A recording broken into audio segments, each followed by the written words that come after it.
Nasurpresa nga pala si Tampo sa bike niya. Kaya naman sobrang saya niya ngayong araw.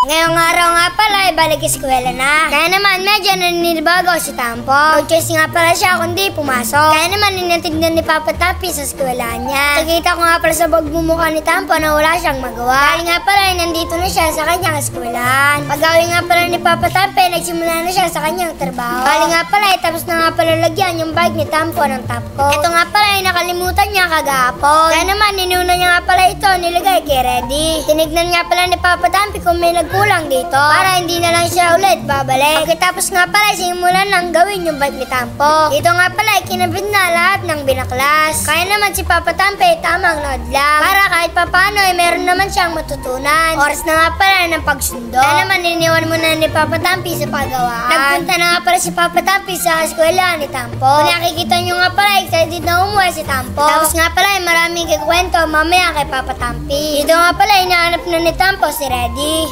Tignan nga pala ni Papa Tampi yung bag ni Tampo. Sinilit niya kung meron ba siyang natutunan. Hilig kasi mag-drawing ni Tampo. Pauwi na nga pala sila ay biglang nag-iya si Tampo na bumili. Nakita niya daw yung bike ko. Nung nandito na nga pala sila, yung gustong bilhin ni Tampo dito ay yung balloons. Kaya naman nag-choose si Papa Tampi kundi bili siya. Ito nga pala ay nandito sila sa bike park at bumili na lang sila ng barte. Ang gusto nga pala ay napili ni Papa Tampi. Kaya naman sobrang saya ni Tampo. Tampo na nga pala ang nagbayad. At nag-iya na nga pala si Tampo umuwi.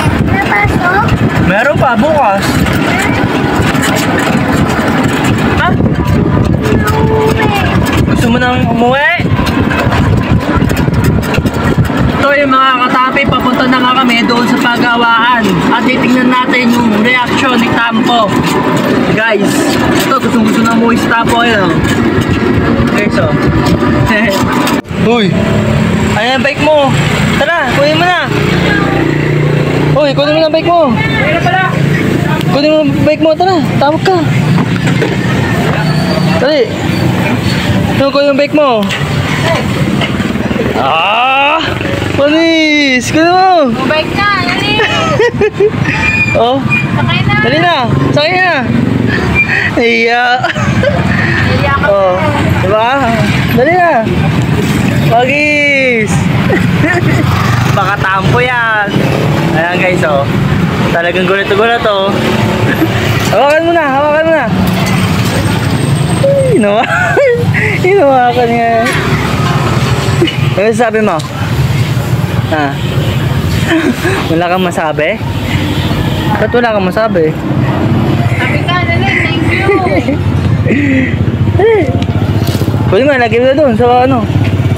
Sa e-bike, lagay mo na. Lagay mo na sa e-bike. Okay na niya. Bago? Oo. Hindi, pamaya. Ito papalitan natin. Dito nga pala, hindi makapaniwala si Tampo. Iisip niya yung mga nangyari. After that nga pala, pag-gawin ni Tampo, pinakita kagad sa akin. Kaya naman, sobrang saya ko dahil maganda na yung bike ni Tampo. Dito nga pala, nilawayan ako ni Papa Tampo. Dahil nga pala, nagsuka ako kanina. Ganda naman talaga ng bike ni Tampo. Dito nga ako. Saya mga ko din David, naisip ko nga pala na ibigay na lang kay Tampo yung barikod ko. Kasi pahirap pag nagkakabit yung bartig. Kaya naman mga ko din David, tatanggalin natin ito para malipad na yung barikod ko. Ang ganda naman ng bartig ni Tampo. Parang fresh kami ah. Mga ko din David, lalagay na nga pala natin yung bartig. Tampo, tuwan-tuwa guys, oh. Parang masaya siya sa lobo niya, no? Hindi siya masaya sa bike niya. Pero mamaya magbabike yan, mamaya hapon. Tanggal na nga pala natin yung bartig doon. At yun sa akin naman. Bakit tayo mo naman gumamit ito? Sabi nila parang road bike daw. Parang road bike ng dating. Kaya tatanggalin mo na. Saktong-sakto, bibigay natin kay Tampo, no? Para maging road bike yung bike ni Tampo, no? Wala, ano yun? Ang haba na na. Kulay pink. Ayun, dahil sa babike po ako. Sabi niya guys, ayun guys, magbabike na po ako. So ayun mga katampi, may bar tape na siya. Tuwan-tuwan naman siya, oh. Sobrang saya nga pala dito ni Tampo. Kaya naman papakitaan tayo na. Grabe nga pala yung pagbabike ni Tampo, parang bumubulusok. Ganyan ba talaga pag ngayon lang nagbike? Ito nga pala, pinakita ni Papa Tampi yung bike ni Tampo. Kaya na daw ang magmontage. Kaya naman hanggang dito na lang ang aking istorya. Paalam, bukas ulit.